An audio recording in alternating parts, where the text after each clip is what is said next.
Let us begin by asking this question. What is the central force?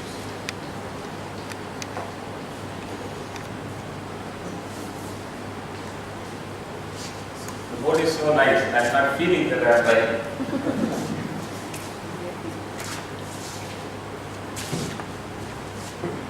A central force, by definition, should have a center of force. So we can think of a coordinate system where the origin of the coordinate system, we call it a center of force.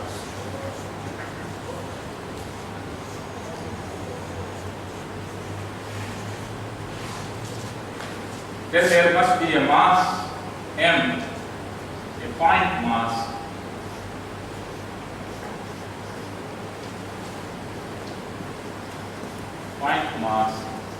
which is located at the position defined by the position vector r.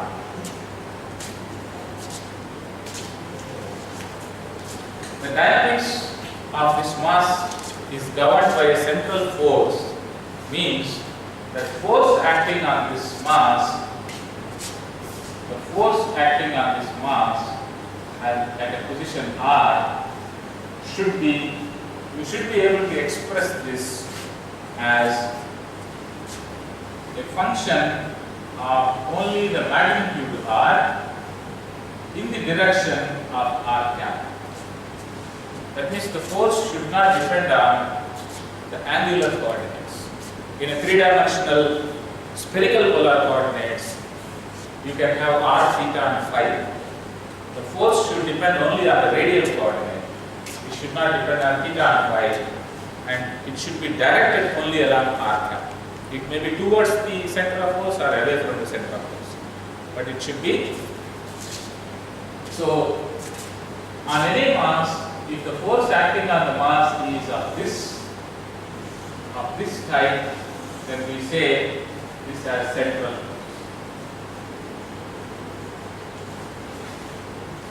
Can I interrupt? Right away, okay. Can I interrupt? Yeah, please. I mean, I read this definition, but what bothers me is, for example, take sun and the earth, let us say. Yeah. I don't know how do you choose this coordinate system? And secondly, even if you fix that coordinate system such that sun is at the center, sun is at the origin, the sun will not be a fixed mass. Okay. So that bothers me because. I will come to that.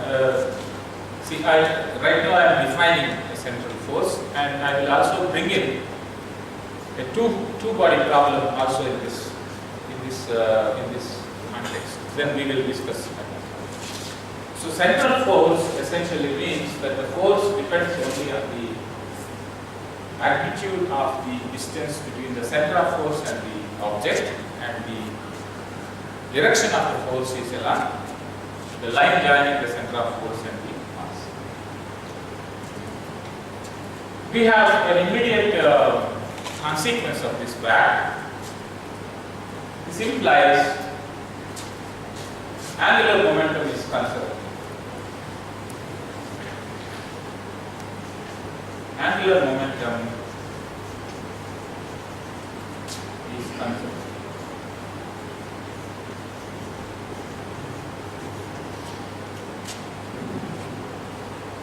Okay?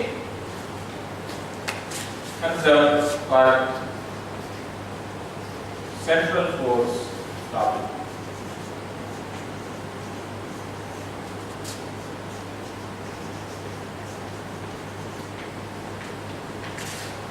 How can we understand this? We can understand this in the following fashion. We know that the rate of change of angular momentum is equal to the applied torque. Rate of change of angular momentum is applied torque. But what is torque? Torque is given by R cross F. Correct? Torque is the moment of force. Torque is R cross. Now, if we have a central force problem, then you can immediately notice that if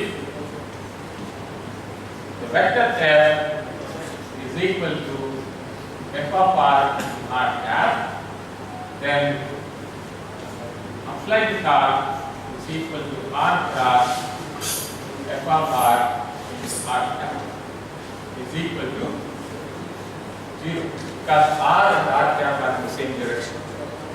So the torque is 0, which immediately tells us that dl by dt is equal to 0.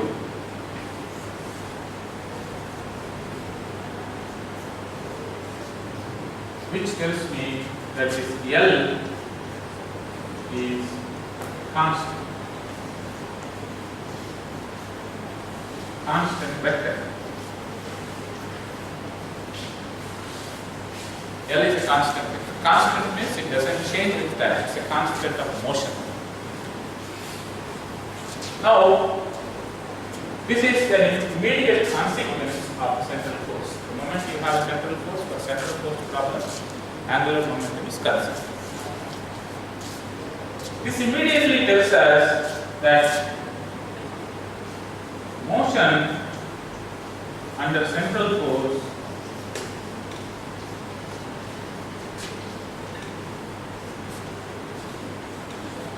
is two-dimensional.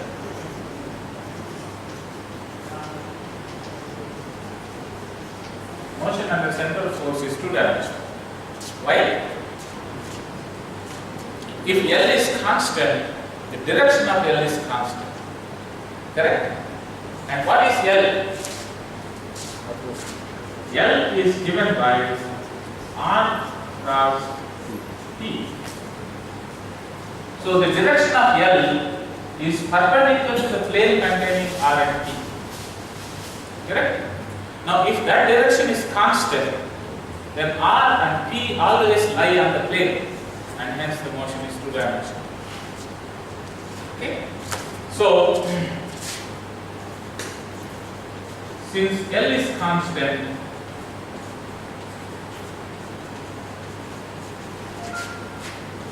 position vector and T lie on a plane perpendicular to the direction of L. For all times, and hence we can conclude that the motion under central force is two-dimensional. So this implies dynamics is confined to that plane.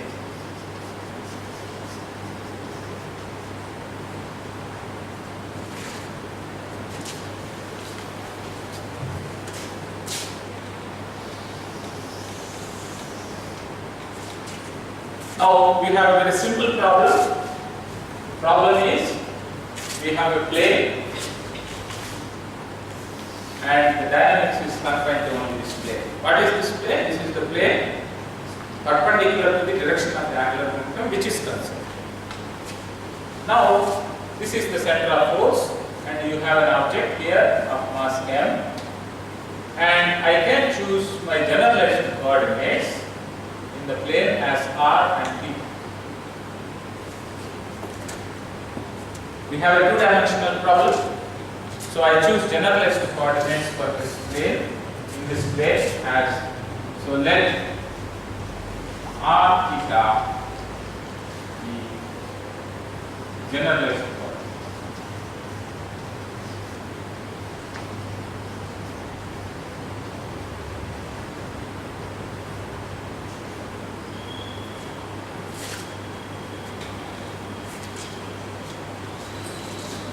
I think last two workshops we had some experience of constructing the Lagrangians once you have this generalized coordinates. So let V of R be the central potential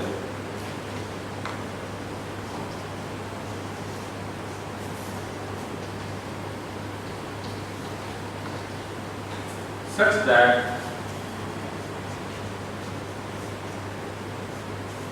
F of r, the force, which is this quantity, this F of r can be obtained as negative gradient of this with respect to r. Gradient of V, in general it is minus gradient of V, and if it only depends on r, only take the differential with respect to r. So F of r is equal to minus dou V by dou r. So once we have this, then we can immediately write down the Lagrangian.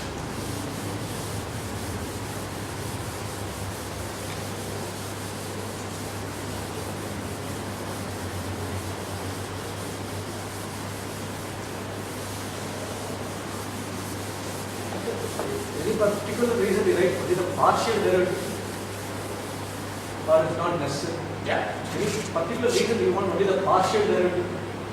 Because anyway it's only dependent Here of course there is no difference. Even if you write minus d by dr, it doesn't matter. But I am writing this because I am deriving it from minus gravity. See, but here it doesn't matter. Since V only depends on r, could have just written it as minus. Assuming the central forces are conservative. Correct. Assuming this can be derived from potential. If there is a friction, then obviously you cannot write like that. Any dissipation. This is true for general system also. So I am going to assume whatever we assumed when we wrote the Lagrangians, that there is no dissipation.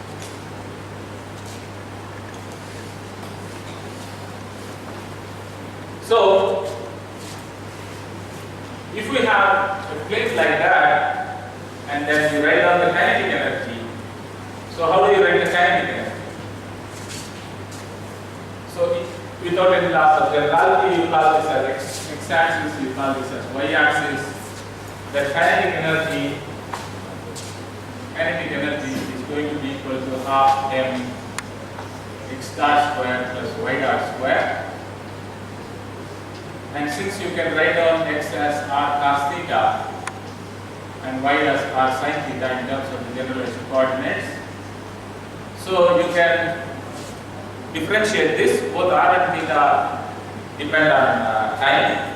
So your x dot is going to be equal to r dot cos theta minus r sin theta dot, and y dot is equal to r dot sin theta plus r cos theta dot.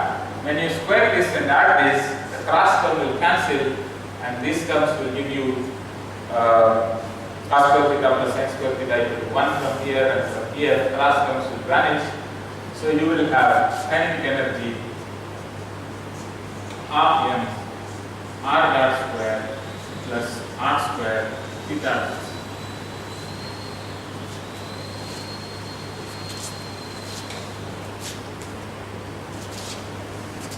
Then we can write down the Lagrangian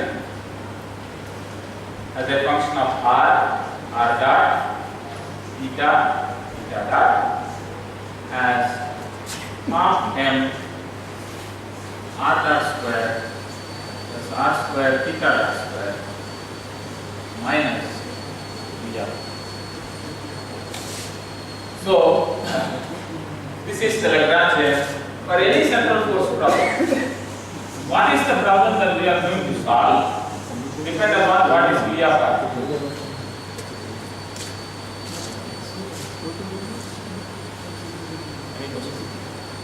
See how the theta rotate?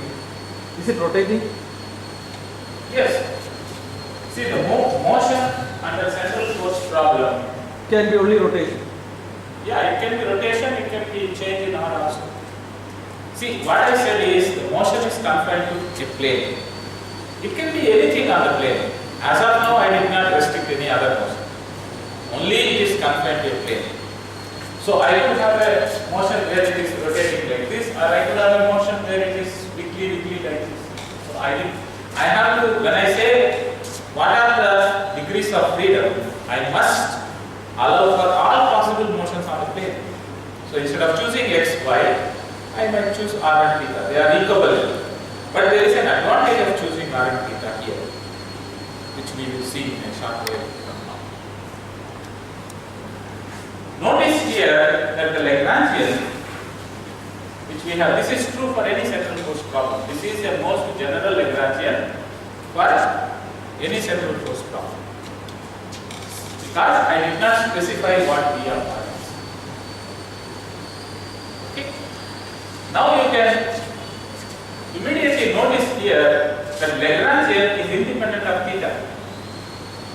It does not have theta in it. So which implies that, notice that theta is a cyclic coordinate. Cyclic or ignorable.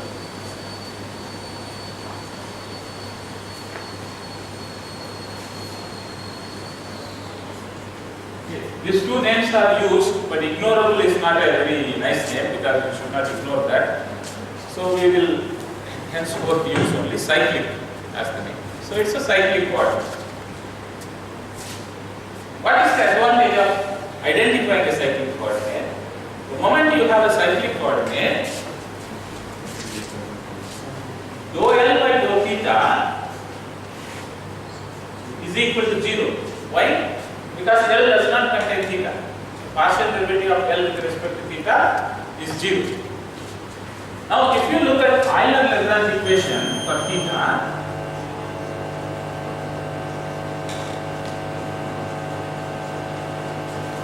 Euler-Lagrange equation for theta, how do we write it? Dou L by dou theta minus d by dt of dou L by dou theta dot is equal to 0. This is the Euler-Lagrange equation for theta. But this is already 0. This implies d by dt of dou L by dou theta dot is 0. So this gives you that dou L by dou theta dot, which you call as canonical momentum of generalized coordinate theta, is constant of motion. Because d by dt of that is 0, so p theta is constant.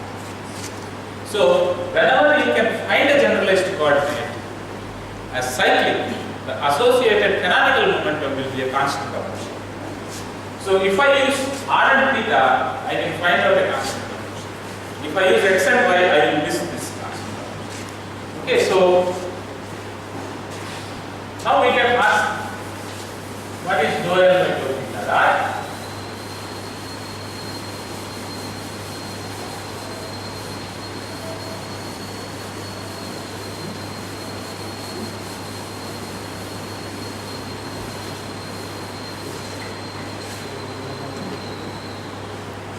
From this Lagrangian, dou L by dou theta dot, what is that? That has only this term contains theta dot.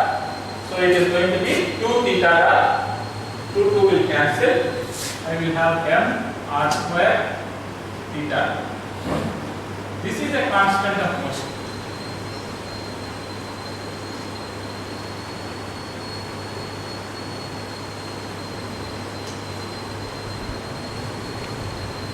This is a constant of motion. I will call that constant of motion by looking at the dimensions of these quantities. The magnitude of the angular momentum, I will call it as L,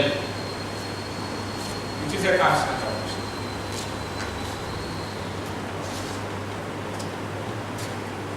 So m r square theta dot is equal to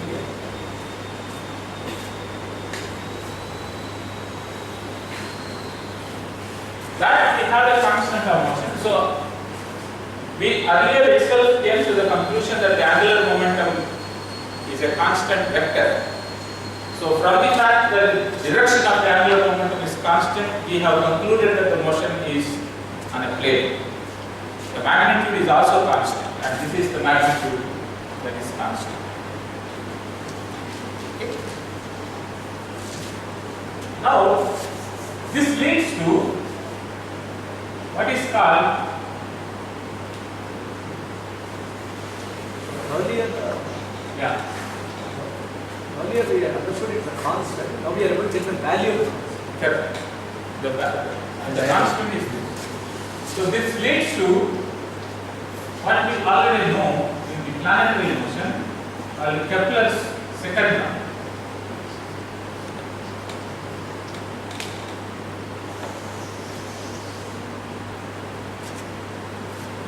Now, what Kepler's second law tells you, that if you have some orbit like this, and you have a point, and you have, this is the radius vector from, let's say this is Sun, and this is Earth,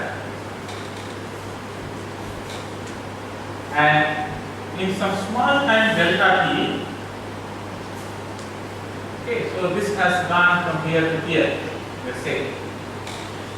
Okay, so this area,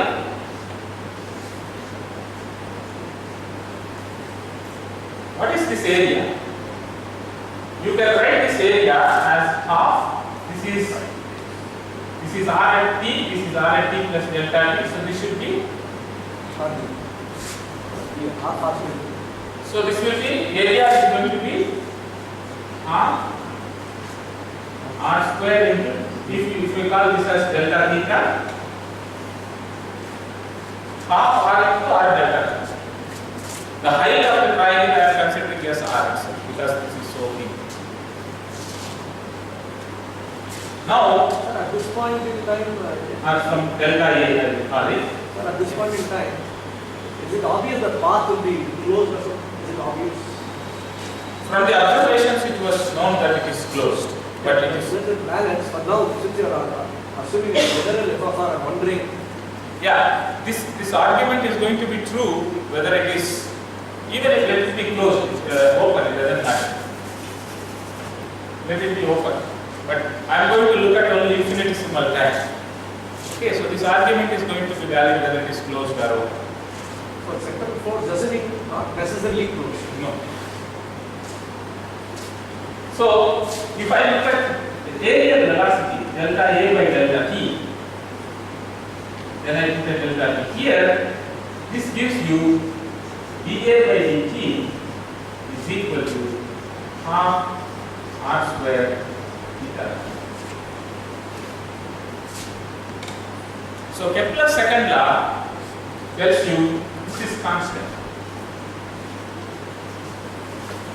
That is what we have here. If r square theta dot is constant, half r square theta dot is also constant. So conservation of angular momentum implies the aerial velocity is constant. Radius vector sweeps equal areas in equal intervals of time. That is the statement of the second law, which means aerial velocity is constant. And that is, so now we understand, even though Kepler's observation of second law is only pertinent to gravitational force, this law is in general true for any central force. Gravitational force is only one central force, one example of central force.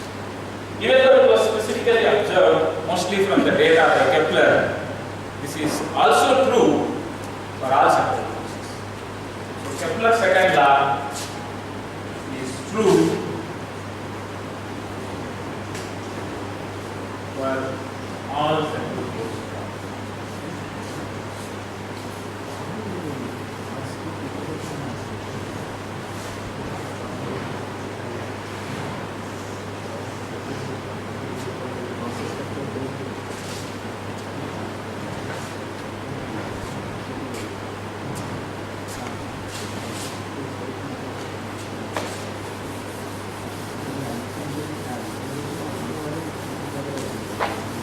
What are the other examples other than gravitation? The central non-gravitational, non-inverse square force. You mean examples from physics or? Yeah.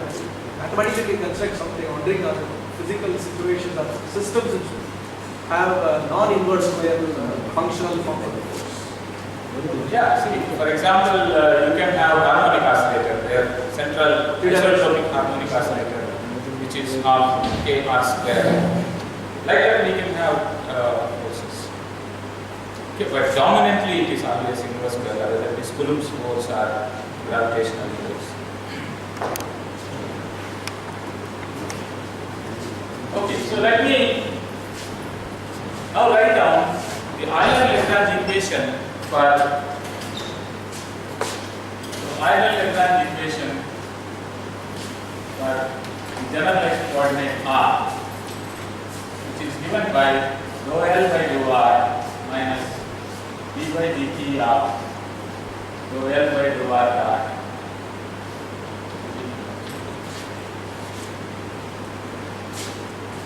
So I am looking at this Lagrange here. This is our master Lagrange here. And from here, by writing down Euler-Lagrange equation for theta, I have shown that L is this is constant of motion. Now, what is rho L by rho r?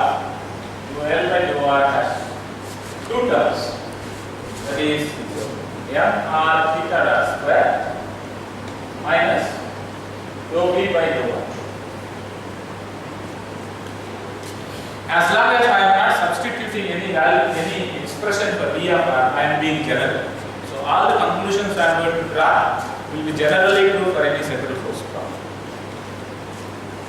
And for that matter, I have no idea to substitute anything for V for the whole of the paper. So we will try to extract as many general properties as possible for the motion under central force.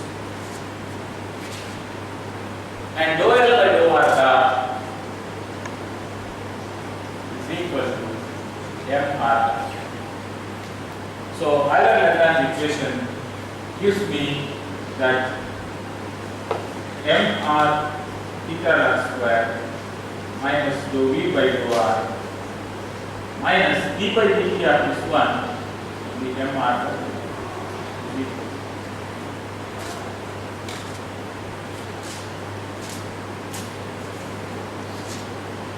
This implies I have an equation of motion for the radial coordinate mr double dot is equal to minus rho v by rho r plus mr square mr theta dot square.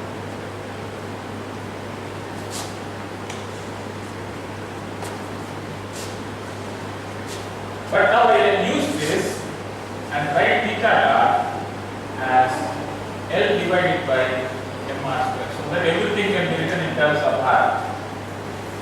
Correct? I can use theta dot is equal to L by mr square.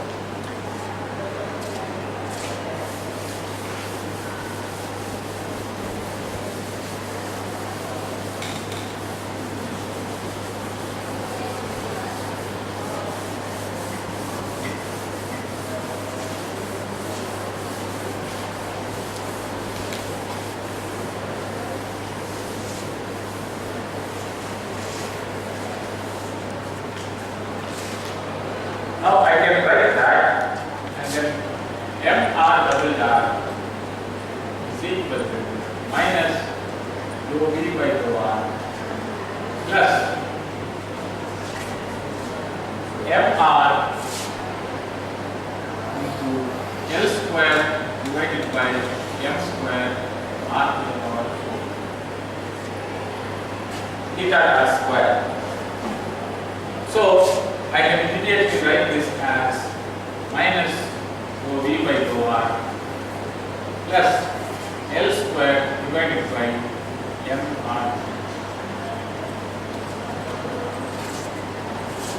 Now it looks like this is the force due to the central potential here, or this is the central force, and this is an additional force. Okay, so it's look at two force terms are there. mr is equal to total force, and there is a force, central force, external central force, and there is a force which is because of the angular momentum. If L is equal to 0, this force will not be there. Because of non-zero L, we have an additional force. Okay, and this force is called centrifugal force. Because of the rotation, you have this additional force. Now I can I write this also as a potential? I can write this as minus dou by dou r of V of r plus L square divided by 2m r. Can I write like this? What will happen if I take this derivative? Minus 2 by r cube. 2 will cancel. Minus sign, I will get a plus sign, and this term will be less. Okay? So we call it as minus dou by dou r an effective potential.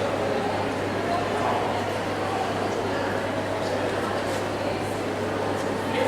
So mr double dot is written as minus dou by dou r of an effective potential. So the effective potential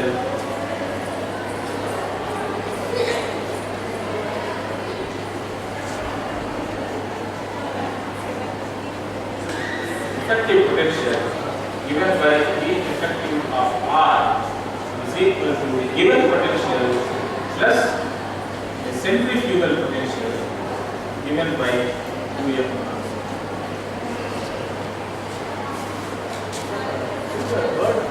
Centrifugal is one used. I was wondering, at this point in time,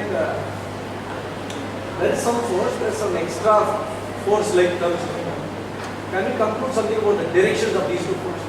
Are they the same or opposite direction? See, both are, the moment I write this quantity, that means both are along the radial direction. Yeah, that I understand. Yeah. One is in the plus r cap direction, other is in whichever direction you specify V r. Correct? See, f of r I did not specify. Yes. I may specify f of r in the negative r cap direction or positive r cap. Whatever it is, L square by m r cube is always, no, it doesn't according to that. It's always ln plus r cap. How do you know? How is it obvious? This term is independent of the sign of V. Correct? M r double dot is equal to plus. So, since R is along the r cap, this force is also along. I am writing only a component. That's a scalar equation. I'm wondering. Yeah, the direction for this one comes from the direction of this r double dot.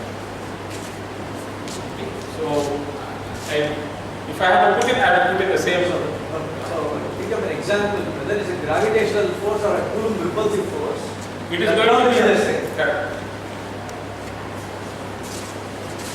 So this is the effective potential, and usually we call this one as centrifugal drag.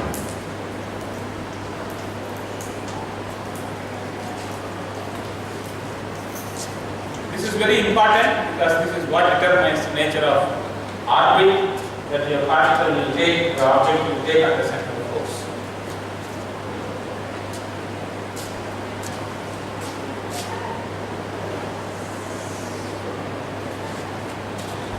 Now we should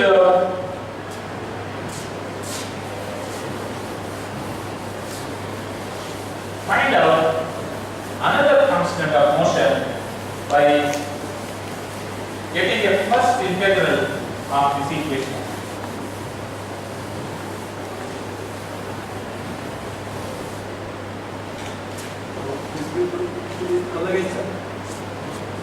What were you trying? I am going to get another term. So we have mr double dot is equal to minus rho v effective of r divided by rho. So I am going to get the first integral of this equation. Okay, so this procedure is quite general, it can be used for any equation of motion. So for that is we get the first integral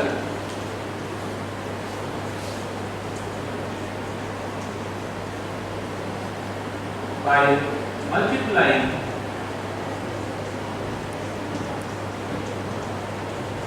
r dot on either side.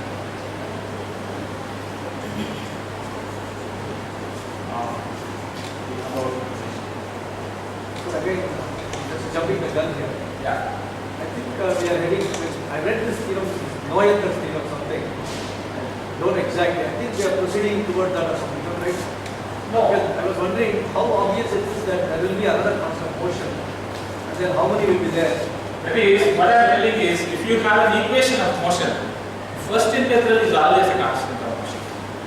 By the construction, it will be clear. Oh. It turns out in this case that will be the total energy. Oh. Okay. So as I said, I am going to multiply r dot on either side.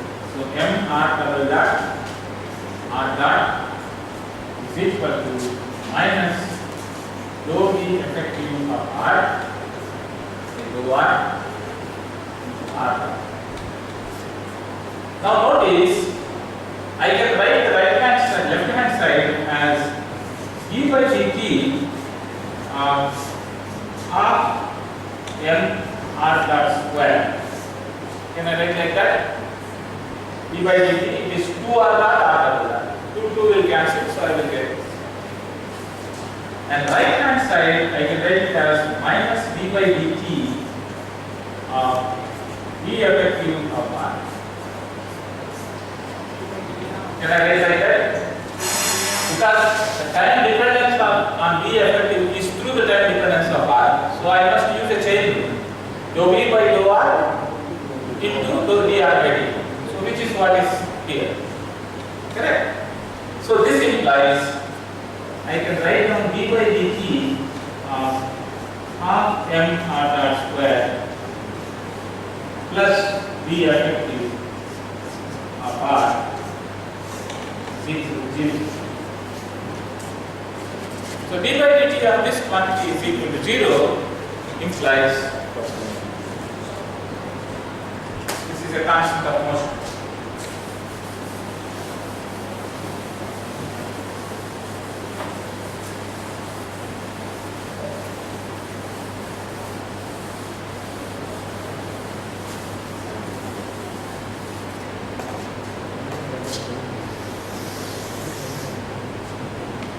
Implies half m r dot square plus v effective of r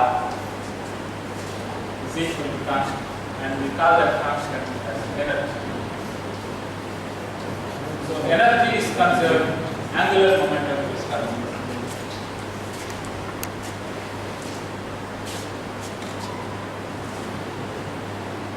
By the way, this procedure of getting the first integral can be done for any differential equation.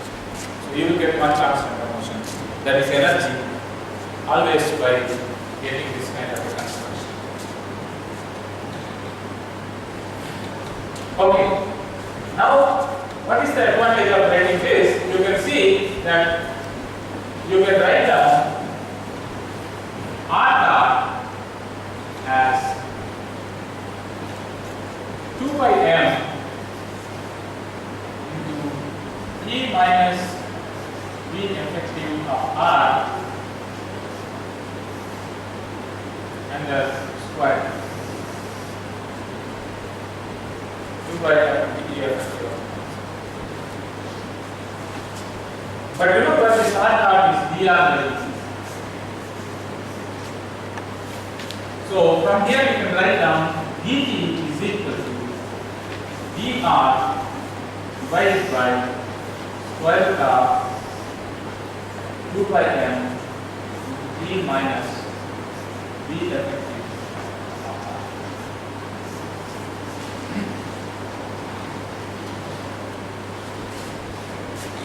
Now if I look at time t equal to 0, r is given by r0.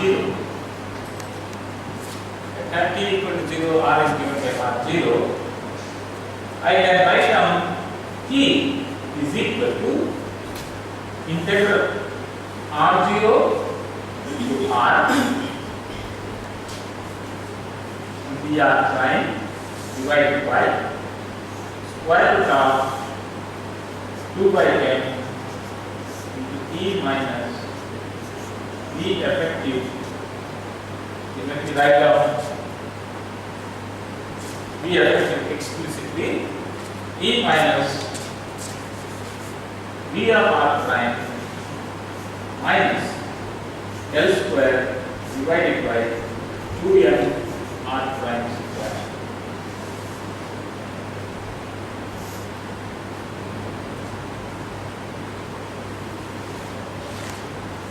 Okay, so if I can solve this integral for a given v of r, I will get t as a function of r and I can invert this to get r as a function.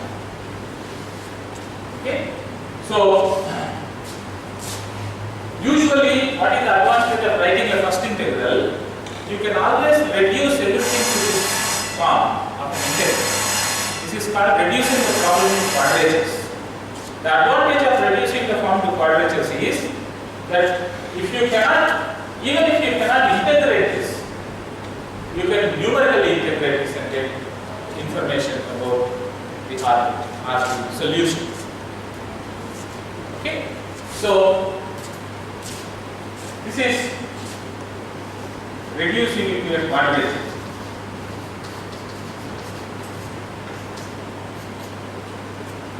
So if you can solve this integral, this can is a big can. If you can solve it, then by inverting that, You will get a trajectory. you will get r as a function of t. It's not yet the trajectory, it's, of course, we have also another coordinate, theta. Okay, so by solving the integral, most of the times the problem will be in solving. By solving the integral and inverting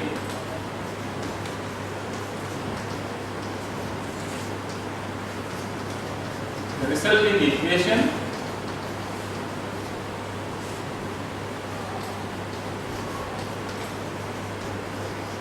we get r as a function.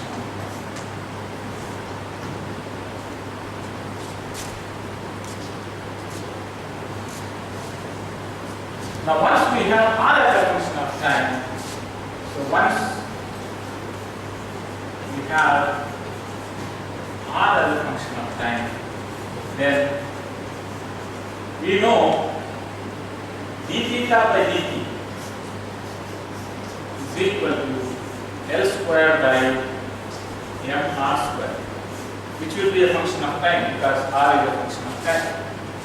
So I can write down d theta is equal to this into dt and integrate the time. So I will write theta is equal to theta naught plus integral 0 to t L square divided by m r square t prime, Which is del by on L by m r square. L by.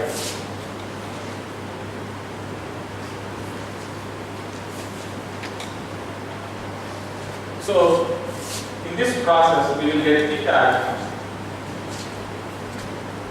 It also requires us to write r of t purely in terms of t. That we will get by inverting this relation.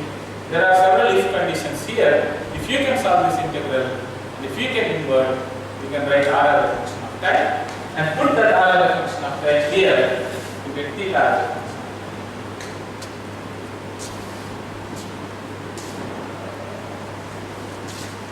So we have finally solved the problem.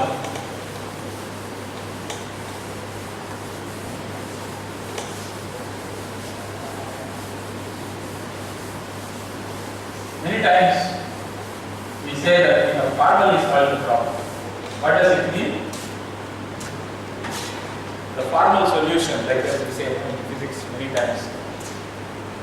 When we say we have formally solved the problem, actually we have not solved the problem, but we have, it is like giving a problem to a PhD student. Right? You give a problem to PhD student. So you will say what the problem is, but the problem is not solved. So it is like that. We have formally solved the problem. That means we told you, you do this integral, you do this integral. That's all. But doing that integral is the actual problem. So if you look at this integral E, L, R, theta, these are the things that have to be given. Correct? E and L are constants of motion. R0 and theta naught are initial conditions. So, given energy, angular momentum, initial position, initial R0 and initial theta naught, the integrals are the quadratures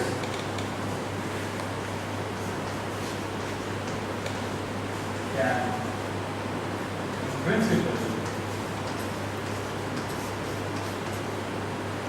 solve get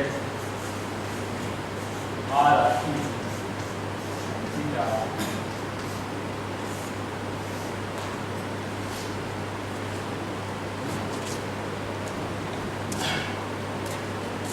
you can also see that normally if you have a second order differential equation, you will solve it as an initial value problem by giving R at t equal to 0 and R dot at t equal to 0. Okay? So, equivalently,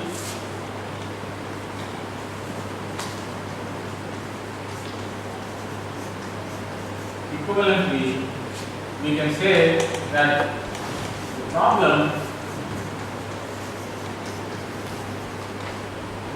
can be solved by for a given R naught, R dot naught, theta naught, and theta dot naught. You have to be careful with writing. I always, you may read, because I wrote R dot.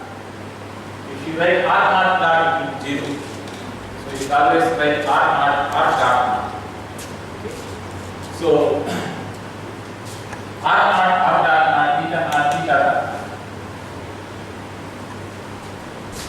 Okay. And notice that since energy and angular momentum are constant, you can obtain energy and L if you are given R dot and theta. Correct? So notice that L is equal to m R naught square theta naught.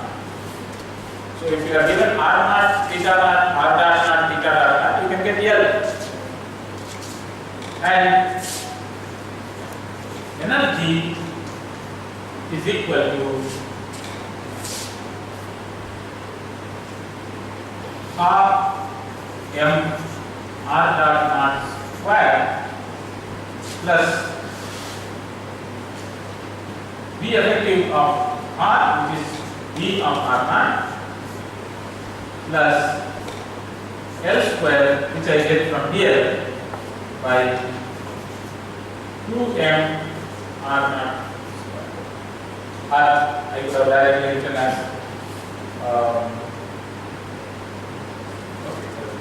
so once I know these quantities, I can always go back to this by calculating E and L, because they are going to be same for all times, they are constants in motion. So this is in some sense the complete picture of the formal solution of the central force problem. Any questions? First, given E, L, R naught, theta naught, Yeah. something, if angular momentum is fixed, total energy is not fixed No. because of the potential. Correct. But potential will not be an initial condition. Potential is, Yeah. Potential also will be fixed initially, but it's not a constant of motion. Whereas angular momentum is a constant of motion. Energy, total energy is a constant of motion. So I can fix them. They will not change in the course of dynamics. Whereas potential energy will change. Kinetic energy will change. So I specify those